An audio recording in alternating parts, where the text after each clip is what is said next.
Hello breaking news చూస్తున్నాం. Formula ఈ car racing money laundering కేసులో BRS working president KTR ED విచారణకు హాజరయ్యారు. ఈ నేపథ్యంలో ఫార్ములా రేసింగ్ కేసులో నిధులు దుర్వినియోగం అయ్యారన్న ఆరోపణలను ఆయన ఖండించారు.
హలో బ్రేకింగ్ చూస్తున్నాం. ఫార్ములా ఈ రేస్ కేసు విచారణలో భాగంగా నోటీసులు అందుకున్న బీఆర్ఎస్ వర్కింగ్ ప్రెసిడెంట్ మాజీ మంత్రి కేటీఆర్ కాసేపటి క్రితమే బహీరాబాద్ ఈడీ కార్యాలయానికి చేరుకున్నారు. ఇక దీంతో అక్కడ ఎలాంటి అవాంఛనీయ ఘటనలు చోటు చేసుకోకుండా పోలీసులు ఉన్నతాధికారులు కట్టుదిట్టమైన భద్రత ఏర్పాటు చేశారు.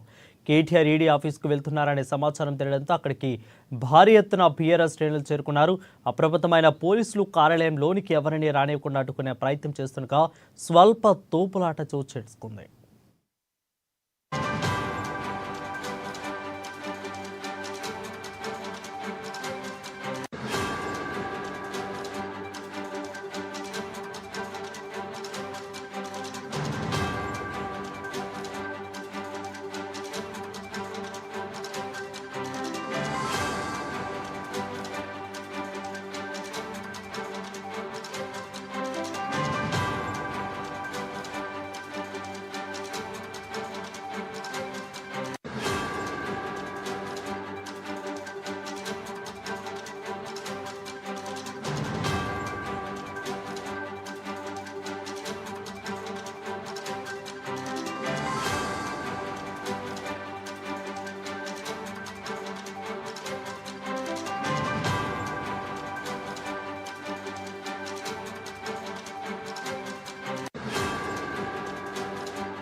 ఇక ఫార్ములా ఈ రేసు కేసు విచారణలో భాగంగా నోటీసులు అందుకున్న బీఆర్ఎస్ వర్కింగ్ ప్రెసిడెంట్ మాజీ మంత్రి కేటీఆర్ కాసేపటి క్రితమే బహీరాబాద్ ఈడీ కార్యాలయానికి చేరుకున్నారు. ఇక దీంతో అక్కడ ఇలాంటి అవాంఛనీయ ఘటనలు చోటు చేసుకున్న పోలీసు ఉన్నతాధికారులు కట్టుదిట్టమైన భద్రత ఏర్పాట్లు చేశారు. దీనిపై మరింత సమాచారం అక్కడ వచ్చి మా ప్రతినిధి హరీష్ లైవ్వారు అందిస్తారు. హరీష్, చెప్పండి, కొంత తోపులాట జరిగినట్లుగా తెలుస్తా ఉంది. సో ప్రస్తుత పరిస్థితి ఎలా ఉంది? అది బీఆర్ఎస్ వాళ్ళే చేశారా లేదా ఇంకేమైనా ఇతరత్ర కారణాలు ఏమైనా ఉన్నాయా? ప్రస్తుత పరిస్థితి అక్కడ ఏ విధంగా ఉంది? Right, thank you Varun. ఏదైతే ఫార్ములా ఈ ఫెయిర్స్ సంబంధించి కూడా మనీ లాండరింగ్ జరిగినట్టుగా కూడా బీఆర్ఎస్ వర్కింగ్ ప్రెసిడెంట్ కేటీఆర్ కి సంబంధించి ఈ రోజు ఏదైతే ఈడీ కార్యాలయానికి సంబంధించి కూడా విచారణకు హాజరయ్యారు. ఆయన కాసేపటి క్రితమే బషీర్బాగ్లోని ఈడీ కార్యాలయానికి చేరుకున్నారు. అయితే కేటీఆర్ వస్తున్న సంబంధించి సమాచారం అందుకున్న పెద్ద ఎత్తున బీఆర్ఎస్ నేతలు కార్యకర్తలంతా కూడా ఈడీ కార్యాలయానికి చేరుకున్నారు. ఒకవైపు కేటీఆర్ తో పాటుగా వాళ్ళు ఈడీ కార్యాలయంలోకి సంబంధించి కూడా చొచ్చుకొచ్చేందుకు ప్రయత్నించారు. వాళ్ళకి సంబంధించి కూడా పోలీసులను అడ్డుకొని ఇక్కడి నుంచి పంపివేయడం జరిగింది. ఇక ప్రధానంగా ఫార్ములా ఈ కార్ రేస్ కి సంబంధించి కూడా ఈ కేసులో ఏదైతే దాదాపుగా 55 కోట్ల సంబంధించి కూడా అక్రమ బదలాయింపులు జరిగాయి అన్నట్టుగా కూడా ఒకవైపు ఈ కేసు విషయం సంబంధించి కూడా విచారణ జరుగుతా ఉన్నది. ఒకవైపు దీంట్లో A1 గా కేటీఆర్ ఉన్నారు, A2 ఐఏఎస్ అరవింద్ ఉన్నారు, A3 గా సంబంధించి కూడా HMD చీఫ్ ఇంజనీర్ సంబంధించి కూడా A3 గా అరవింద్ కుమార్ కొనసాగుతున్న నేపథ్యం ఉంది. ఒకవైపు దీనిపైన ఏసీబీ సంబంధించి కూడా విచారణ జరిపింది. దీంట్లో దానకిషోర్ సంబంధించి కూడా ఆయన ఏదైతే దీనిపైన ఏదైతే కేసును వేయడం జరిగింది. ఇక పూర్తిగా మొన్న సంబంధించి కూడా కేటీఆర్ ని అక్కడ ఏసీబీ అధికారులకు సంబంధించి కూడా దాదాపుగా 6.5 గంటల పాటు కూడా విచారణ జరిపించారు. ఒకవైపు ఇదే కేసులకు సంబంధించి కూడా ఐఏఎస్ అరవింద్ కుమార్ కి సంబంధించి కావచ్చు, ఇక ఆయన స్టేట్మెంట్ రికార్డు చేసిన నేపథ్యం ఉంది. ఆ స్టేట్మెంట్ ఆధారంగా సంబంధించి కూడా ఈ రోజు ఈడీ విచారణ జరపబోతుంది. మొన్న ఏసీబీకి సంబంధించిన స్టేట్మెంట్ రికార్డు కావచ్చు, అరవింద్ కుమార్ సంబంధించిన స్టేట్మెంట్ రికార్డు ఆధారంగా కూడా ఈ రోజు ఈడీ అయితే కేటీఆర్ ని దీంట్లో విచారణ అయితే జరుపుతున్న నేపథ్యం అయితే కనిపిస్తుంది. ప్రస్తుతం మనము ఈడీ కార్యాలయానికి సంబంధించి కూడా కార్యాలయం ముందు ఉన్నాం. దీనికి ఏదైతే ఈ ఈడీ కార్యాలయానికి సంబంధించి కూడా పెద్ద ఎత్తున పోలీసు బందోబస్తు ఏర్పాటు చేశారు. మరోవైపు రోప్ పార్టీని కూడా ఏర్పాటు చేశారు. 50 మీటర్ల సంబంధించిన ఏదైతే ఆ ఈడీ కార్యాలయానికి వెలపల్లి అందరినీ ఏదైతే అడ్డుకున్న పరిస్థితులు కనిపిస్తా ఉన్నాయి. ఒకవైపు బీఆర్ఎస్ కార్యకర్తలు కూడా పెద్ద ఎత్తున ఏదైతే ఈడీ కార్యాలయానికి తరలి వస్తున్న నేపథ్యం అయితే కనిపిస్తా ఉంది. ఇక మొన్న సంబంధించి కూడా ఇదే ఏసీబీకి సంబంధించి నిన్న మొన్న విచారణ ఏదైతే విచారణ కొనసాగుతున్న క్రమంలో పెద్ద ఎత్తున అక్కడ ఏదైతే ఏసీబీ కార్యాలయానికి సంబంధించి కూడా బీఆర్ఎస్ నేతలు కార్యకర్తలంతా కూడా పెద్ద ఎత్తున రావడం జరిగింది. ఈ రోజు సంబంధించి కూడా ఈ రోజు కాసేపటి క్రితమే ఈడీ కార్యాలయానికి కేసీఆర్ వస్తున్న ఏదైతే సమాచారం పెద్ద ఎత్తున కార్యకర్తలు కావచ్చు వీళ్ళందరూ ఏదైతే ఈడీ కార్యాలయానికి చేరుకోవడం జరిగింది. అయితే బీఆర్ఎస్ కార్యకర్తలకు సంబంధించి కూడా ఇక్కడ స్వల్ప తోపులాట జరిగింది పోలీసులు కార్యకర్తల మధ్య. వాళ్ళని కూడా ఇక్కడ నుంచి పంపించడం జరిగింది. ఇక మరోవైపు కేటీఆర్ కి సంబంధించి కూడా ఈడీ విచారణ జరిపిస్తా ఉన్నది. ఈ 55 సంబంధించిన ఈ కోర్టు ఏదైతే దీంట్లో మనీ లాండరింగ్ జరిగినట్లు కూడా ప్రధానమైన ఆరోపణలు ఇక్కడ వైపు ఏసీబీ కావచ్చు, మరోవైపు ఈడీకి సంబంధించి కూడా బీఆర్ఎస్ వర్కింగ్ ప్రెసిడెంట్ హరీష్ అయితే మొన్న ఏసీబీకి అయితే ఆయన లీగల్ టీం కూడా వెళ్ళారు. ప్రస్తుతానికి ఈడీకి మాత్రం లీగల్ టీంకి అనుమతి ఇవ్వలేదు అన్నట్లుగా తెలుస్తా ఉంది. ఒకవేళ లీగల్ టీంకి అనుమతి ఇవ్వకపోతే ఇప్పుడు ఆయన కేటీఆర్ ధైర్యంగా ఎదుర్కొనే అవకాశాలు ఏమైనా కనిపిస్తున్నాయా, లేదంటే నెక్స్ట్ ప్లాన్ ఏం చేస్తారు కేటీఆర్?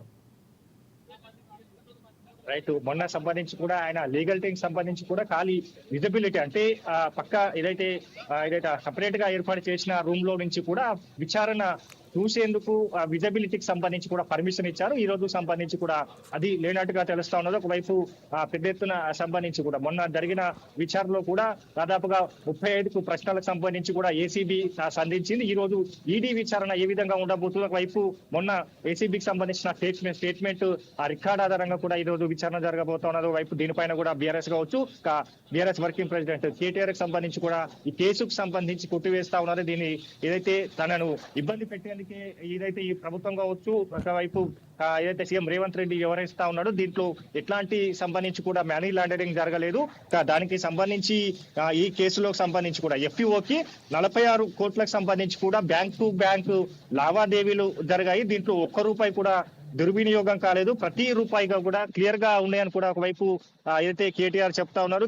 దీంట్లో త్వరలో నిజానిజాలు తెలుస్తాయి, త్వరలో కూడా అన్ని సంబంధించిన అంశాలన్నింటినీ కూడా నిజానిజాలు ప్రజలకు తెలుస్తాయని కూడా ప్రధానంగా ఆయన ట్విట్టర్ లో కూడా ట్వీట్ చేసిన నేపథ్యం కనిపిస్తుంది. ఒకవైపు దీంట్లో అరవింద్ కుమార్ స్టేట్మెంట్ కావచ్చు, మిగతా సంబంధించిన వాళ్ళ స్టేట్మెంట్ల ఆధారంగా ఇప్పుడు ఈడీ ఒకవైపు ఏసీబీ విచారణ జరుపుతా ఉన్నది. కాబట్టి ఎఫ్పీఓకి సంబంధించి కూడా ఈ బదలాయింపులు జరిగాయన్నట్టు కూడా ప్రధాన ఆరోపణలో ఉన్నాయి. ఒకవైపు ఎన్నికల కోడ్ అమలులో ఉన్నా కూడా దీనికి ఈ కార్ రేస్ కి సంబంధించి కూడా ఎందుకు నిర్వహించాల్సి వచ్చింది, ప్రధానంగా హెచ్ఎండి అనుమతులు లేని ఈ నిధులను ఎందుకు దారి మళ్లించారని కూడా ప్రధానంగా మొన్న ఏసీబీకి సంబంధించి కూడా విచారణలు ప్రశ్నలు సంధించాయి. ఈ రోజు ఈడీకి సంబంధించి కూడా ఏ ప్రశ్నలు ఇవ్వబోతున్న ఒకవైపు రైట్ హరీష్, అయితే మనం స్క్రీన్లో చూస్తున్నాము. ఒక పక్క ఆ మన్నే క్రిషాంక్ అతని వ్యక్తి మీడియాతో మాట్లాడుతున్నా కానీ పోలీసులు అతన్ని తీసుకెళ్లి అటు వ్యాన్లు ఎక్కిస్తున్న పరిస్థితి కనిపిస్తుంది. అంటే కేవలం ఈడీ విచారణకు కేటీఆర్ హాజరవుతున్నారని అక్కడ బీఆర్ఎస్ వాళ్ళు ధర్నా చేస్తున్నారా, లేదంటే ఇంక ఇతరత్ర ఏమన్నా ఉందా? అసలు ఎన్ని గంటల వరకు విచారణ జరుగుతుంది? ఇంకా పెద్ద ఎత్తున ఈ ఉద్యమం జరిగేందుకు ఏమన్నా ప్లాన్ చేశారా బీఆర్ఎస్ వాళ్ళు?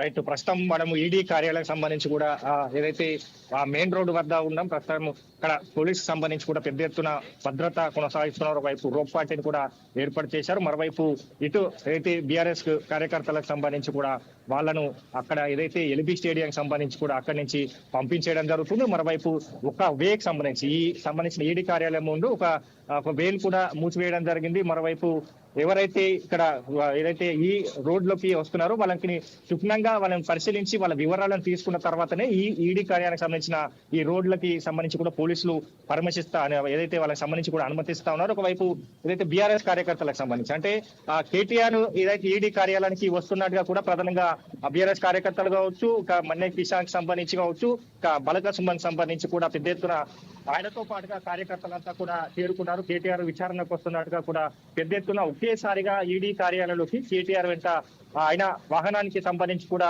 చొచ్చుకెళ్లేందుకు కూడా వాళ్ళు ఏదైతే ప్రయత్నించారో మరొక ఈడీ కార్యాలయంలోకి వెళ్లేందుకు కూడా ప్రయత్నించారు.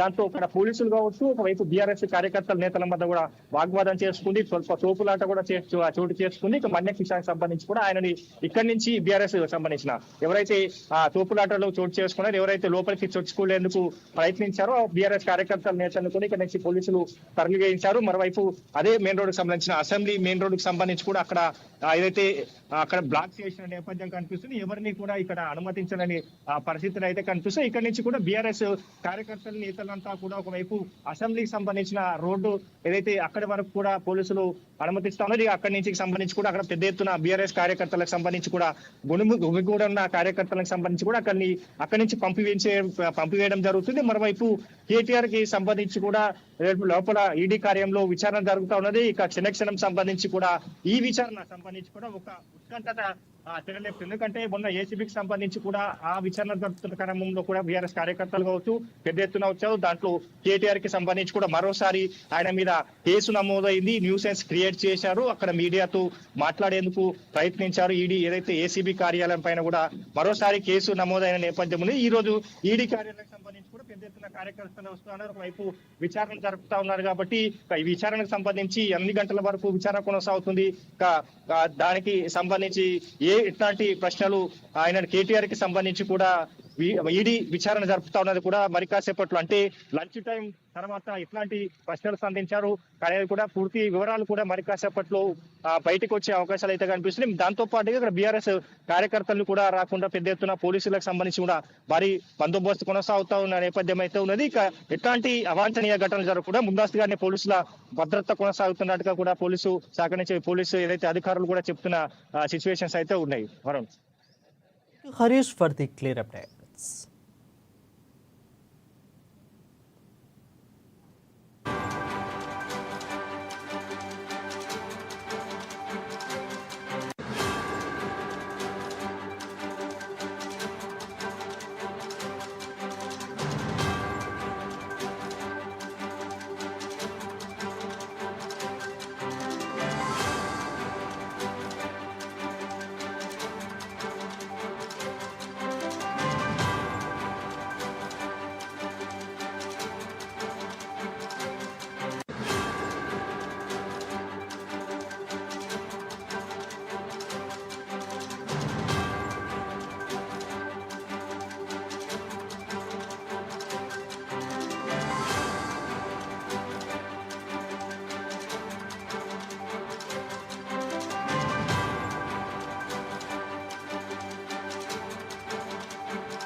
ఇవాళ మాకు కనీసం మీడియాతో మాట్లాడే స్వేచ్ఛ ఉండేదా?